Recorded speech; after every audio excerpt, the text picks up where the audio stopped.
नमस्ते दोस्त, आज की वीडियो में सामान्य ज्ञान भारतीय संविधान से मोस्ट इम्पोर्टेंट क्वेश्चंस, क्योंकि यहाँ से आपके हर परीक्षाओं में प्रश्न पूछे जाते हैं तो वीडियो बहुत ही महत्वपूर्ण है। प्रश्न को ध्यानपूर्वक पढ़िएगा। जैसा कि पहला प्रश्न है आपका, भारतीय संविधान दुनिया का सबसे बड़ा लिखित संविधान क्यों कहलाता है।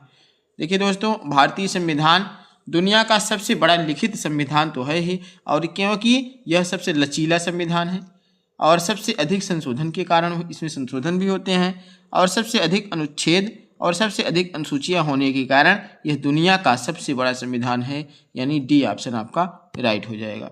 अगला सवाल है, संविधान सभा की पहली बैठक कहाँ हुई थी। तो जो पहली बैठक हुई थी वो कहाँ हुई थी, सेंट्रल हॉल में हुई थी इसकी पहली बैठक। अगला सवाल है, भारतीय संविधान के किस भाग को संविधान की रीढ़ कहा जाता है। तो संविधान की रीढ़ यहाँ मौलिक अधिकार के पार्ट को, यानी मौलिक अधिकार को संविधान का रीढ़ कहा जाता है। अगला प्रश्न है, संविधान सभा की पहली बैठक किस तिथि को हुई थी। यानी पहली बैठक संविधान सभा की 9 दिसंबर सन 1946 ईस्वी को पहली बैठक हुई थी। अगला सवाल है, संविधान सभा में सबसे अधिक भाषण देने वाले सदस्य कौन थे। यानी संविधान सभा में सबसे अधिक भाषण कौन दिए थे, केटी शाह ने दिया था। यानी डी ऑप्शन आपका करेक्ट हो जाएगा। अगला प्रश्न है, भारतीय संविधान की प्रस्तावना में हम भारत के लोग का क्या अर्थ होता है। हम भारत के लोग यानी इसका क्या अर्थ होता है। तो राइट ऑप्शन यहाँ पर संपूर्ण जनता को कह रहा है, यानी जनता सर्वोच्च होती है। आपका बी ऑप्शन करेक्ट हो जाएगा। अगला प्रश्न है, भारत में गणतंत्र का वास्तविक अर्थ क्या होता है। गणतंत्र का वास्तविक अर्थ जनता द्वारा निर्वाचित शासन, यानी गणतंत्र का मतलब क्या होता है, जनता के द्वारा निर्वाचित शासन, यानी हम खुद ही अपना शासन चुनते हैं। यानी बी ऑप्शन आपका राइट हो जाएगा। अगला प्रश्न है, संविधान का कौन सा अनुच्छेद समान अवसर की गारंटी देता है। तो समान अवसर अनुच्छेद 16 आपकी समान अवसर की गारंटी देता है। सी ऑप्शन आपका करेक्ट हो जाएगा। अगला प्रश्न है, प्रश्न नंबर 9 कह रहा, अनुच्छेद 17 किस सामाजिक बुराई को समाप्त करता है। तो अनुच्छेद 17 आपका अस्पृश्यता को समाप्त करता है। यानी सी ऑप्शन आपका करेक्ट हो जाएगा। अगला प्रश्न है, संविधान के अनुसार भारत का आधिकारिक नाम क्या है। तो भारत का आधिकारिक नाम भारत, यानी हिंदी में भारत कहा जाता है और इंग्लिश में उसे इंडिया कहा जाता है। यानी सी ऑप्शन आपका करेक्ट हो जाएगा। अगला प्रश्न है, देखिए ये सवाल बहुत कठिन है, इसको ध्यान से पढ़िएगा। संविधान सभा का गठन किस आधार पर किया गया था। तो देखिए संविधान सभा का गठन सीमित मताधिकार के आधार पर किया गया था। यानी सी ऑप्शन आपका करेक्ट हो जाएगा। अगला सवाल है, भारतीय संविधान की मूल प्रति किस भाषा में लिखी गई। देखिए भारतीय संविधान की मूल प्रति अंग्रेजी और हिंदी दोनों भाषाओं में लिखी गई थी। यानी सी ऑप्शन करेक्ट हो जाएगा। अगला प्रश्न है, भारतीय संविधान की मूल प्रति किसने लिखी थी। अब किसने लिखी थी ये बात आती है, तो प्रेम बिहारी नारायण रायजादा ने लिखा था। यानी ए ऑप्शन आपका यहाँ करेक्ट हो जाएगा। अगला प्रश्न है, संविधान की मूल प्रति को किसने सजाया था। संविधान की मूल प्रति किसने सजाया था, नंदलाल बोस जी ने सजाया था। यानी बी ऑप्शन आपका करेक्ट हो जाएगा। अगला प्रश्न है, संविधान के किस भाग में राज्यों के पुनर्गठन का प्रावधान है। तो किस भाग में है राज्यों के पुनर्गठन का प्रावधान, भाग 1 में है, यानी फर्स्ट भाग में है। अगला सवाल है, भारत में केंद्र और राज्य के बीच विवाद का निपटारा कौन करता है। तो केंद्र और राज्य के बीच में विवाद का निपटारा कौन करता है, सर्वोच्च न्यायालय करता है। यानी सी ऑप्शन आपका करेक्ट हो जाएगा। अगला प्रश्न है, किस अनुच्छेद को मौलिक अधिकारों का रक्षक कहा जाता है। तो किस अनुच्छेद को कहा जाता है, अनुच्छेद 32 को मौलिक अधिकारों का रक्षक कहा जाता है, जिसे डॉक्टर BR अम्बेडकर जी ने इसके संविधान की आत्मा कहा है, अनुच्छेद 32 को। अगला प्रश्न है, संविधान में धर्म की स्वतंत्रता किस अनुच्छेद से शुरू होती है। तो धर्म की स्वतंत्रता संविधान के अनुच्छेद 25 से शुरू होती है। यानी राइट ऑप्शन सी हो जाएगा। अगला प्रश्न है, भारतीय संविधान में कितने प्रकार की सरकारों का उल्लेख किया गया है। तो भारतीय संविधान में कुल 2 प्रकार की सरकार का उल्लेख किया गया है। अगला प्रश्न है, भारत में केंद्र सरकार का प्रमुख कौन होता है? तो भारत में केंद्र सरकार का प्रमुख प्रधानमंत्री होता है, यानी बी ऑप्शन आपका करेक्ट हो जाएगा। अगला प्रश्न है, संविधान में कौन सा अधिकार सबसे पहले लागू किया गया है? तो संवैधानिक उपचार का अधिकार, जिसे अनुच्छेद 32 कहा गया, अनुच्छेद 32 को संवैधानिक उपचार कहा जाता है। तो यहाँ पर राइट ऑप्शन क्या हो जाएगा? डी ही राइट ऑप्शन होगा। संवैधानिक उपचार सबसे पहले इसको लागू किया गया था। अगला प्रश्न है, संविधान में धर्मनिरपेक्ष शब्द का वास्तविक अर्थ क्या है? धर्मनिरपेक्ष का वास्तविक अर्थ सभी धर्मों के प्रति समान व्यवहार करना है, यानी सी ऑप्शन राइट हो जाएगा। अगला प्रश्न है, भारतीय संविधान में किसे आपातकाल का रक्षक कहा जाता है? आपातकाल का रक्षक राष्ट्रपति को कहा जाता है। ऑप्शन नंबर ए आपका करेक्ट हो जाएगा। अगला प्रश्न है, भारत में राष्ट्रपति शासन अधिकतम कितने समय तक रह सकता है? तो राष्ट्रपति शासन की बात की जाए तो भारत में राष्ट्रपति शासन केवल 2 वर्ष तक ही रह सकता है, यानी सी ऑप्शन आपका यहाँ करेक्ट हो जाएगा। अगला प्रश्न है, भारतीय संविधान में पहली बार आपातकाल कब लगाया गया था?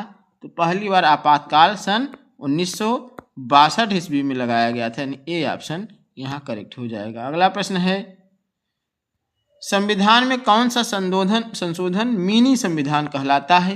यानी मिनी संविधान किस संशोधन को कहा जाता है? तो यहाँ पर 42वां संविधान संशोधन को मिनी संविधान कहा जाता है। इसको भी याद रखिएगा, ये बहुत इंपॉर्टेंट है। कौन सा? 42वें संविधान संशोधन को मिनी संविधान कहा जाता है, इसको भी याद रखिएगा। अगला प्रश्न है, संविधान में मौलिक अधिकारों पर प्रतिबंध कब लगाया जा सकता है? तो कब लगाया जा सकता है मौलिक अधिकारों पर प्रतिबंध? आपातकाल में। आपातकाल के दौरान मौलिक अधिकार को छीन लिया जाता है, इसको भी याद रखिएगा। अगला प्रश्न है, संविधान का कौन सा भाग राज्य की आत्मा कहा जाता है?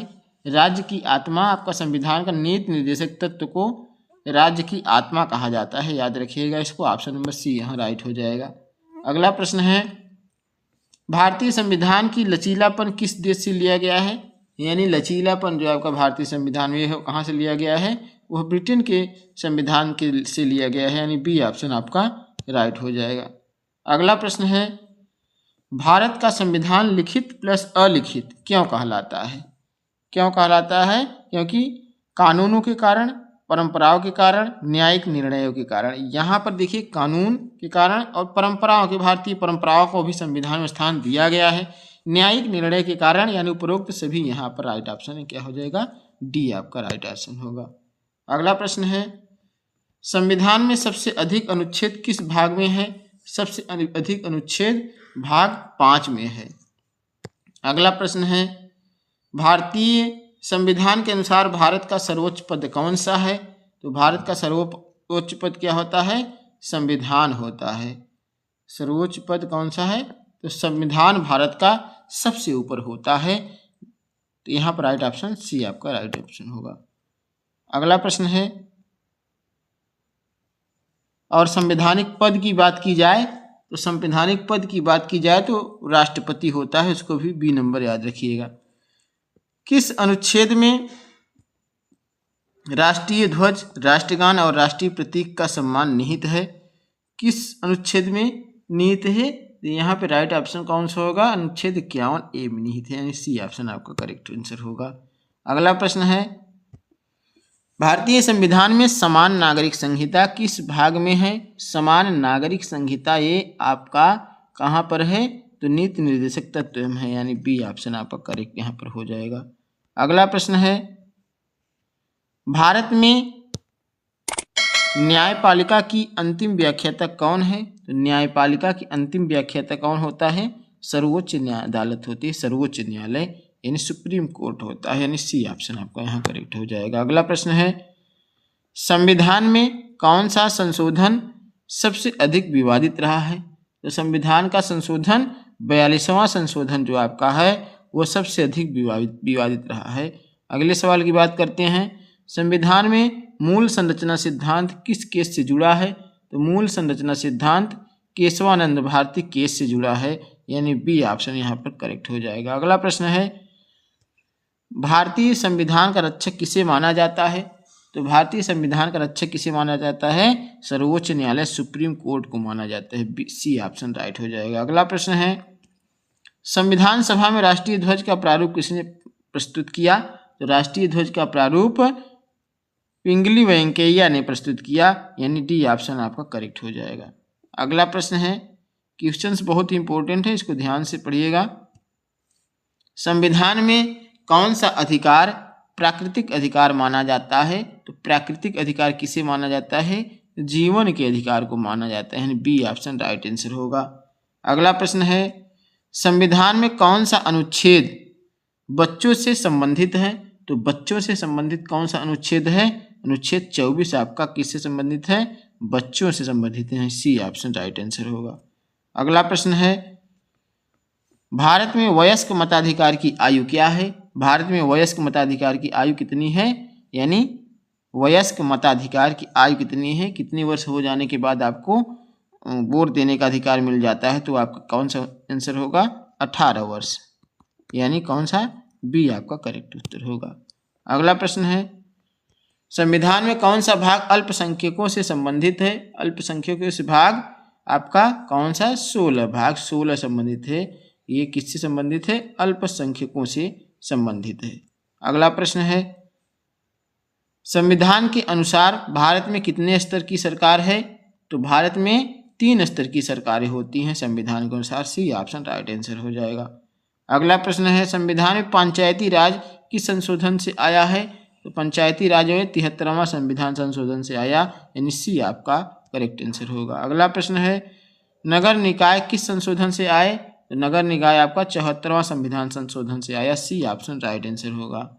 अगला प्रश्न है, संविधान में सबसे शक्तिशाली संस्था कौन सी मानी जाती है? तो बात देखिए, संविधान में सबसे शक्तिशाली संस्था संविधान को ही माना जाता है, डी राइट आंसर हो जाएगा। अगला प्रश्न है, संविधान का उद्देश्य क्या है? तो संविधान का उद्देश्य क्या होता है? शासन चलाना, अधिकार देना, न्याय, स्वतंत्रता और समानता की भावना रखना, यानी उपरोक्त सभी, डी ऑप्शन आपका करेक्ट हो जाएगा। अगला प्रश्न है, संविधान की आत्मा किसे कहा गया है? तो संविधान की आत्मा, ध्यान रखिएगा, यहाँ पर दोनों चीज़ों को कहा गया है। पहला आपका प्रस्तावना को भी याद रखिएगा, प्रस्तावना को भी संविधान का आत्मा कहा गया है, और अनुच्छेद 32 को भी संविधान की आत्मा कहा गया है, लेकिन इसको पंडित जवाहरलाल नेहरू ने कहा है संविधान की आत्मा प्रस्तावना को, अनुच्छेद 32 को डॉक्टर अंबेडकर जी ने संविधान की आत्मा कहा है। यहाँ पर डी ऑप्शन करेक्ट हो जाएगा।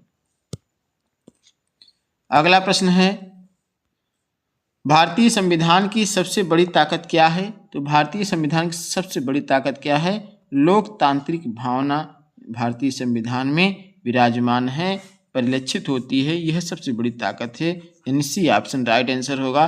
दोस्तों, उम्मीद करता हूँ वीडियो अच्छी लगी हो, चैनल को सब्सक्राइब जरूर कर लीजिएगा ताकि ऐसी वीडियो आपको डेली मिलती रहे। Thank you.